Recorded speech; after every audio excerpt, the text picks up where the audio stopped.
ஸ்ரீ குருப்யோ நமக. சுந்தரகாண்டம் 22வது சர்க்கம். ராவணன் விதித்த இறுதிக்கெடு. சீதையின் தர்மமான வார்த்தைகளை கேட்ட ராவணன் இவ்வாறு கூறினான்.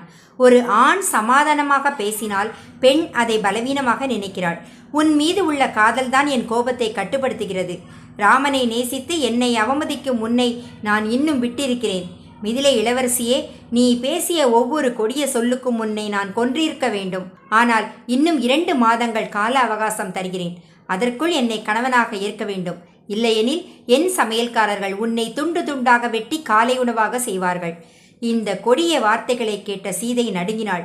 அங்கிருந்த தேவர் கந்தர்வ பெண்கள் அவளுக்கு ஆறுதல் கூறினர். சற்றே தெரிய சீதை ராவணனை நோக்கி தைரியமாக பேசினாள். உன் நலனில் அக்கறை உள்ளவர்கள் யாரும் இல்லை. அதனால் உன்னை அழிவுப்பாதையில் இருந்து யாரும் தடுக்கவில்லை.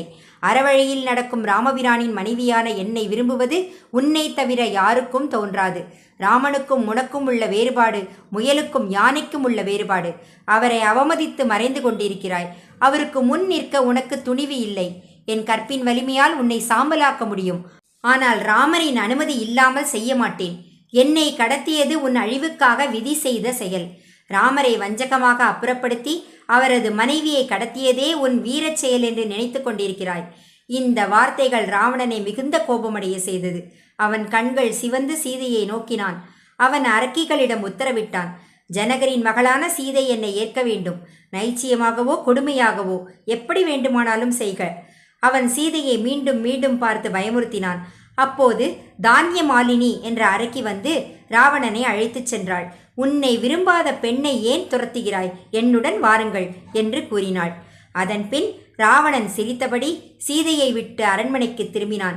10 தலைகள் கொண்ட அந்த அரசன் பூமி அதிரும் வண்ணம் நடந்தான்.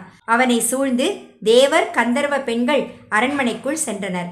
சீதையை தர்மத்திலிருந்து விலக்க முடியாது என்பதை உணர்ந்தவனாக ராவணன் அகன்றான்.